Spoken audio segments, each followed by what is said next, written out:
네, 오늘 말씀은 역대상 1장부터 9장 내용입니다. 1장부터 9장 내용 좀 본문이 많죠. 네, 이렇게 정한 이유를 우리 설교 시간에 말씀을 좀 나누겠는데요. 이스라엘 족보가 주는 교훈이라는 제목으로 말씀을 함께 나누겠습니다. 여러분 오늘 성경 읽기를 하셨다면 본문을 읽다가 좀 당황스러우셨을 듯합니다. 왜냐하면 오늘 읽는 3장 본문 내내 이름들만 쭉 나열되기 때문이죠. 그런데 오늘만 그런 게 아니라 여러분 다음 주 월요일, 화요일까지 계속 그렇습니다. 간간히 아는 이름도 있지만 대다수 이름이 아마 낯선 이름들일 거예요. 이게 1장부터 9장이 모두 이스라엘의 족보입니다. 이스라엘 백성의 각 지파 사람들이 나열되어 있는 거예요. 정확히는 아담부터 바벨론 포로 귀환까지 이어지는 족보입니다.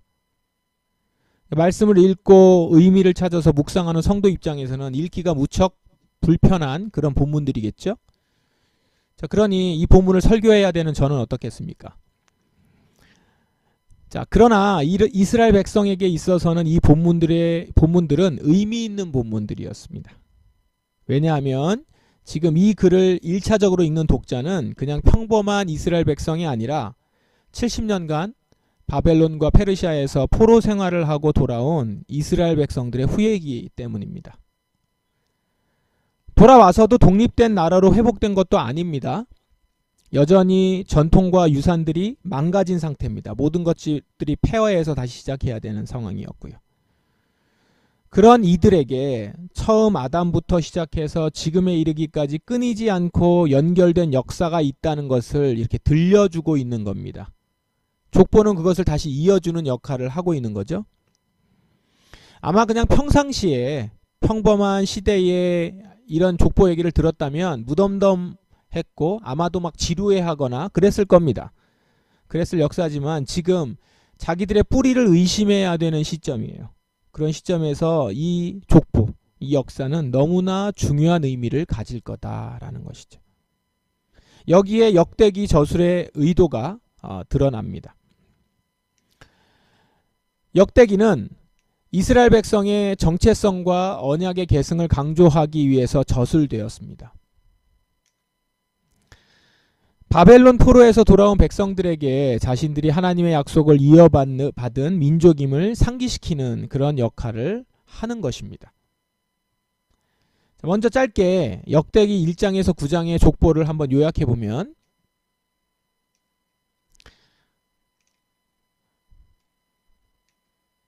먼저 아담에서부터 이스라엘 12지파까지 족보가 1장에 기록되어 있습니다. 아담에서 아브라함, 이삭, 야곱, 이제 이스라엘이죠. 야곱까지의 계보가 1장에 기록되어 있고 거기에는 이스마엘과 에서, 에돔이죠. 에서 등의 그 이스라엘과 직접적인 관련은 없지만 주변에 있는 족속들도 언급됩니다. 하지만 그 가운데서도 중심은 이스라엘의 12아들이죠. 이들의 족보가 그 다음부터 이제 1장 이후부터 자세히 기록되어 나옵니다. 2장에서 4장까지는 그 중반까지는 유다 지파와 다윗 왕가의 족보가 집중적으로 적혀 있습니다. 이것은 이스라엘 왕권이 다윗 가문에 있음을 부각시키기 위함이겠죠. 그리고 이제 나머지 지파들의 족보가 8장까지 기록되어 있습니다. 르우벤, 갓, 므낫세 등 요단 동편 지파들이 5장이고 레위 지파가 6장에 나오고 요단 서편의 여러 지파들이 7장에 그리고 베냐민 지파와 사울 왕가 족보가 8장에 나옵니다. 그리고 마지막 9장은 포로 귀환 이후의 예루살렘 주민의 명단입니다. 바벨론 포로에서 돌아온 예루살렘에 거주한 백성들의 명단과 그들의 직무, 제사장, 레위인, 문지기 등이 기록되어 있습니다. 그렇게 해서 명단이 마지막 9장이에요. 그러니까 9장을 읽을 때는 앞에는 족보고요. 9장은 지금 귀환한 이스라엘 백성들, 그 이스라엘 백성들의 예루살렘 주민들이에요. 그러니까 귀환한 이스라엘 백성들로서는 그 9장을 읽을 때 어떻겠습니까? 남다른 감회를 느끼지 않았을까요? 아는 사람들 아니면 자기의 부친 친척들도 거기에 기록이 되어 있었을 수도 있겠죠. 그러면서 이스라엘 족보부터 봐가지고 지금 예루살렘 주민 명단까지니까 이스라엘 족보와 현재 자신들의 족보가 연결되는 지점이 이제 9장인 거죠. 그런 다음에 9장 맨 마지막 부분에는 사울 왕가의 계보가 다시 언급되면서 이제 마무리가 됩니다. 이렇게 여러분 족보가 역대기 시작과 동시에 자세히 적혀 있는 것은 이 족보들은 단순한 이름의 나열이 아니라는 것을 의미합니다. 우리가 지금도 계속 그 부분을 묵상하고 있죠. 그러면 뭘까요? 바로 하나님의 언약이 끊어지지 않고 이어져 있다라는 것이죠. 특히 유다, 레위, 베냐민 지파가 이제 이 족보 중에 강조가 되는데요. 이것은 예배와 왕권, 공동체 회복 이런 것들을 상징합니다. 포로에서 돌아온 백성들에게 자신들이 하나님의 약속을 이어받은 민족이라는 사실을 확신하도록 이 족보의 기록은 돕고 있습니다. 즉 족보는 하나님의 언약이 역사 속에서 어떻게 이어졌는지를 보여주고 있는 거죠. 그냥 사람을 보면 우리도 열왕기, 사무엘 상하, 열왕기 아니 그 전부터 창세기부터 시작해가지고 계속 이스라엘 역사를 보는 가운데 얼마나 위기가 많았습니까? 완전히 끝나버려야 될 수도 있었고 정말로 그냥 그렇게 해서 이스라엘이라는 그 나라 이름은 없어질 수도 있었던 상황들이 얼마나 많았어요. 근데 이어져 왔죠. 그 위기를 다 극복을 했죠. 그게 이스라엘 백성들이 대단하다가 아니라 그렇게 그들을 붙들고 계시는 하나님, 그 언약이 끊어지지 않고 이어져 와 있었다라는 겁니다. 그리고 지금 바벨론의 70년 진짜 완전히 끊어졌는 줄 알았었던 그 시간을 지나 다시금 그 바벨론의 이후의 역사가 이어지고 있는 것이죠. 하나님의 언약이 끊어지지 않고 이어져 있다. 자, 그럼 이 족보를 오늘 우리는 어떻게 적용하면 좋을까요? 오늘 우리. 그게 중요하겠죠? 먼저 정리를 해보면 먼저 역대상 족보는 바벨론 포로에서 돌아온 이스라엘 백성에게 우리는 누구인가? 라는 질문에 대한 답을 제공합니다. 그러니까 언약 백성의 정체성에 대한 부분이죠. 족보를 통해서 이스라엘은 자신들이 하나님의 언약을 이어받은 백성이고 과거 이스라엘 조상의 언약을 이어받은 자다라는 거죠. 자신들은 여전히 포로였고 나라를 잃어버렸지만 여전히 하나님의 백성이다. 언약 백성이다. 이걸 사실을 확인하는 겁니다. 이런 점은 오늘 우리에게도 동일하게 적용될 수 있는 것이죠. 우리 역시 하나님 안에 있는 언약 백성이라는 겁니다.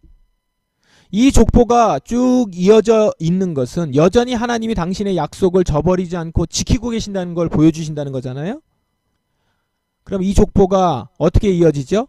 예수 그리스도를 통해서 우리에게까지 전해지고 우리는 그 안에서 예수 그리스도를 믿음으로 말미암아 아브라함의 자손이 되는 거거든요.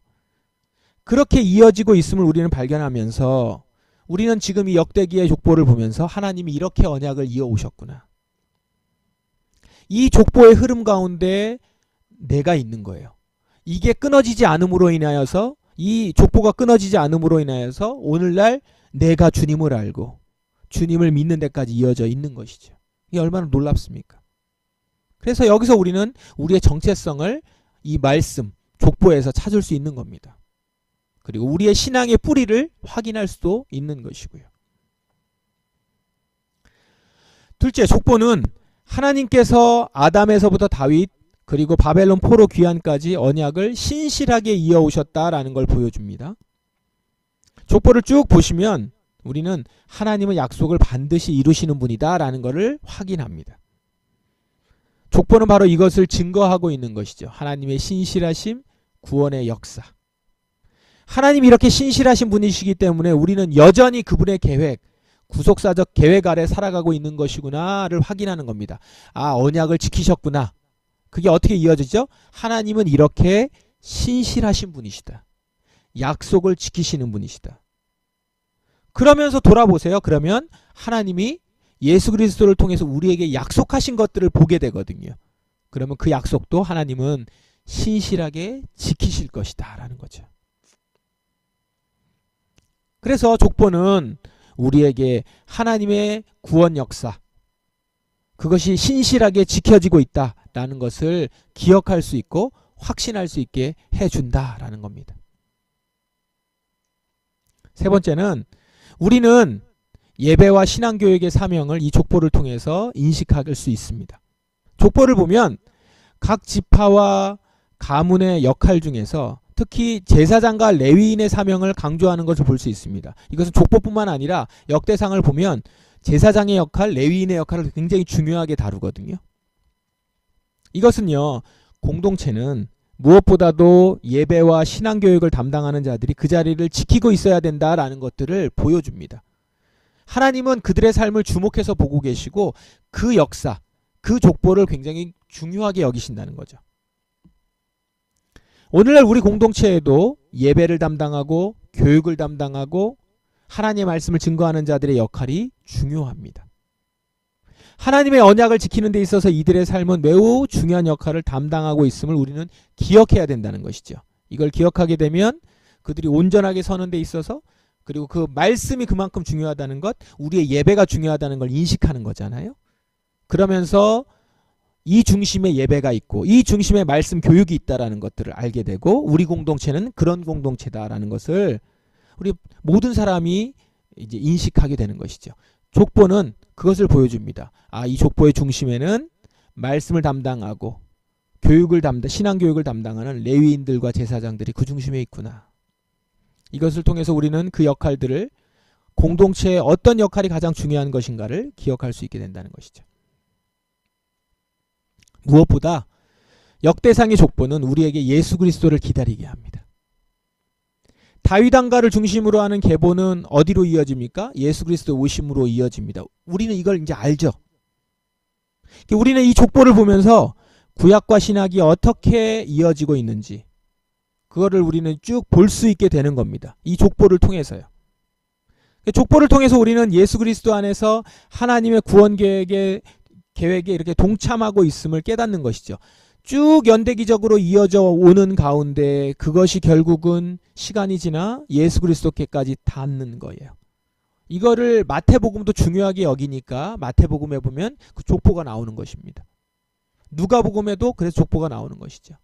그래서 예수 그리스도까지 이어지고 예수 그리스도를 통해서 성령님의 오심을 통해서 이제 그 교회가 이 하나님의 언약 족보에 동참하게 되고 그것이 하나님의 구원 계획이었음을 우리는 깨닫게 되는 것이거든요. 그래서 우리는 족보를 보면서 예수 그리스도를 다시 한번 확인하고 족보를 통해서 예수 그리스도의 기다림까지 우리가 읽어가게 되는 것입니다. 이렇게 역대상의 이 1장에서부터 9장까지의 족보, 상당히 긴 것처럼 보이는 이 족보를 통해서 우리는 과거의 기록이 아니라 오늘을 살아가는 우리의 신앙의 뿌리, 공동체의 소속감, 하나님의 신실하심 이런 것을 볼 수 있는 것이죠. 물론 직접적으로 나와 있지 않아요. 그래서 처음에 설교 서두에서도 말씀드렸지만 당황스럽기도 하고 이걸 어떻게 읽어가야 되는가, 어떻게 묵상해야 되는가 잘 모를 수도 있지만 지금 같은 이런 족보의 의미를 알고서 다시 한번 보면 이것을 그냥 넘길 수 없다라는 것이죠. 오히려 1장부터 9장이 너무 소중한 거예요. 이렇게 하나님이 역사하셨구나. 이들을 한 사람 한 사람을 붙드셨구나. 이들을 다 기억하고 계시는구나. 그 중에선 우리가 알지 못하는 사람도 있거든요. 성경의 다른 곳에 이야기로 나와 있지 않아요. 그럼 우리는 없는 것처럼 느껴지죠? 그러나 하나님은 그들을 없는 것처럼 여기지 않으셨다는 것이죠. 우리가 알지는 못하지만 그들을 통해서도 하나님의 구원 역사가 이루어지고 있었고 그 영향이 오늘에까지 미치고 있었을 겁니다. 이것은 우리가 나중에 주의 나라에 갔을 때 알게 되는 것이죠. 이게 얼마나 기대됩니까? 사무엘서, 열왕기서, 역사서를 쭉 읽어왔어요. 그러면서 우리는 다시 이 족보를 같이 보는 거예요. 그러면 이제 나와 공동체, 하나님의 구속사적인 흐름 속에서 이제 쭉 보게 되면서 오늘 나는 그럼 어떻게 살아야 되는지, 이 족보를 앞에 두고서 이 이어지는 족보 가운데 나는 어디에 있을까? 나의 족보는 지금 어디쯤에 기록이 되어 있을까? 생각하면서 한번 읽어보시면 좋습니다. 그렇게 우리는 자연스럽게 족보를 보면서 언약 백성으로서의 정체성과 사명을 새롭게 할 수 있는 것입니다. 그러므로 족보를 통해서 구체적으로 우리 이렇게 한번 적용해 보시면 좋겠습니다.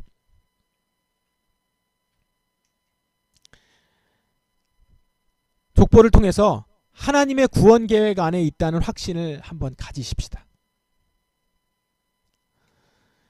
성경의 족보는 단순한 인물 소개가 아닙니다. 하나님께서 인류를 향해서 세우신 구원 계획이 실제 역사 속에서 이어져 왔음을 보여주는 것입니다. 족보는 실패와 허물, 단절의 역사가 아니라 하나님이 결국에는 회복시키시고 새롭게 하시는 소망의 역사입니다. 하나님은 과거의 실패와 상처를 넘어서 여전히 회복의 역사를 이루신다는 사실을 족보를 통해서 선포합니다. 족보 속 이름 하나하나가 그 증거들이라고 했죠. 족보를 보면서 지금 내가 예수님을 믿는다는 사실, 곧 하나님의 구원 계획 안에 들어와 있다는 사실 자체가 설명할 수 없는 은혜임을 깨닫게 되는 겁니다. 그러므로 현재 절망적인 상황처럼 보여도 우리는 하나님이 행하실 그 역사를 소망 가운데서 붙들 수 있습니다. 내 실수와 허물이 계속되더라도 하나님의 은혜가 지금도 나를 덮고 있음을 기억하십시오. 내 삶에 어려움과 좌절이 있을지라도 하나님의 구원 역사가 내게 이루어지게 될 줄 믿습니다. 그러므로 여러분, 내게 하나님의 구원 계획 안에 내가 있다는 그 확신을 가지시기 바랍니다. 둘째, 신앙의 뿌리와 정체성을, 여러분의 신앙의 뿌리와 정체성을 족보 가운데서 확인하십시오. 족보는 내가 어디에서 왔는지, 어떤 신앙의 계보에 속해 있는지를 알려줍니다. 예수님을 믿는 순간 아브라함의 족보 안에 들어간다는 사실은 내 신앙의 뿌리가 확실하다는 의미입니다.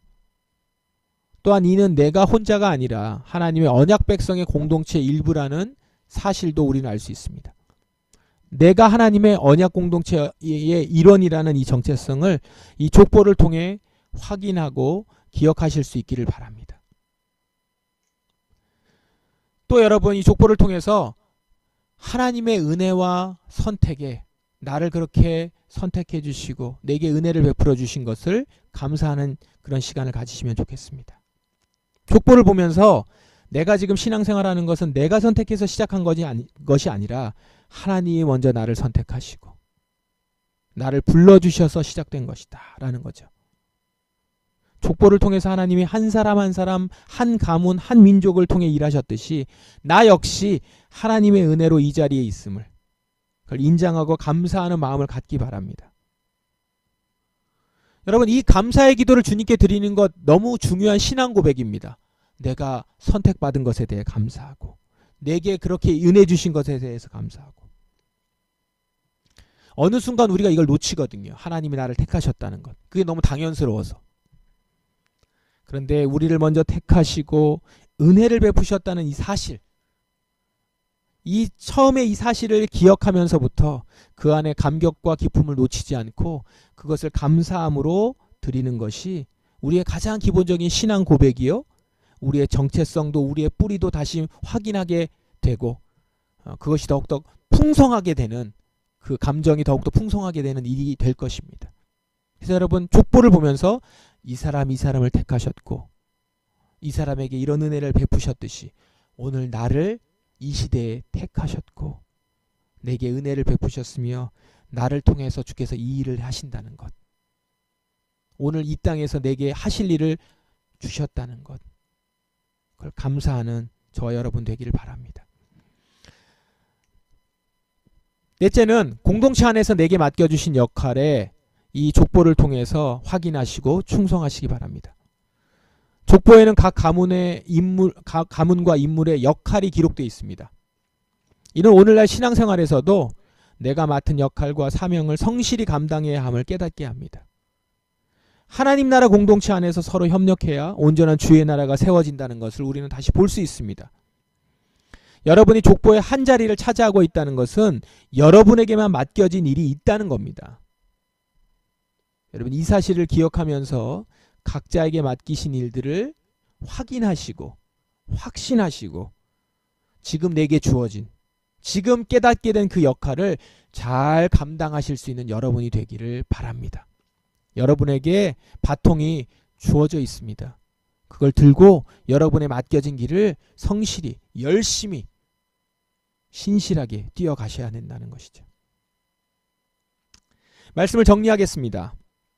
족보를 통해서 우리는 과거의 기록이 아닌 현재를 살아가는 우리의 신앙의 뿌리와 공동체 소속감, 그리고 하나님의 신실하심을 발견하면서 언약 백성으로서의 정체성과 사명을 새롭게 할 수 있습니다. 그러므로 이제는 이렇게 스스로에게 질문해 보시면 좋겠습니다. 나는 이 거룩한 족보를 어떻게 이어갈 것인가? 여러분의 이름이 하나님의 구원 역사라는 그 거대한 족보 안에 기록되어 있다는 사실을 기억하십시오.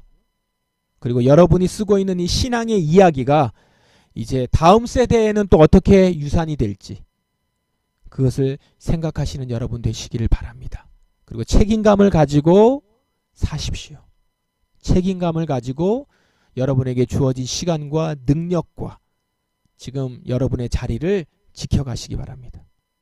그렇게 하루하루 그 자리에 합당한 삶을 살아가시는 여러분 되시길, 그리고 우리 포도나무 교회 되기를 주님의 이름으로 축원합니다. 함께 기도하겠습니다. 말씀에 의지하여 기도하십시다. 오늘 저는 언약 백성으로 살아갑니다. 나를 먼저 택해 주셔서 이 자리에 있습니다. 수많은 족보 가운데 한 사람이지만 그 한 사람 한 사람이 꼭 필요하여 하나님이 택하셨고 거기에 기록하셨습니다. 오늘 그렇게 저를 택하셨고 저를 기록하십니다. 거기에 맞는 합당한 삶이 되게 하소서, 주의 구원 역사에 동참하는 삶이 되게 하소서, 주님이 기뻐하시며 잘했다 칭찬하는 종이 되게 하소서, 이렇게 기도하는 이 시간 되길 원합니다. 다 같이 기도하겠습니다.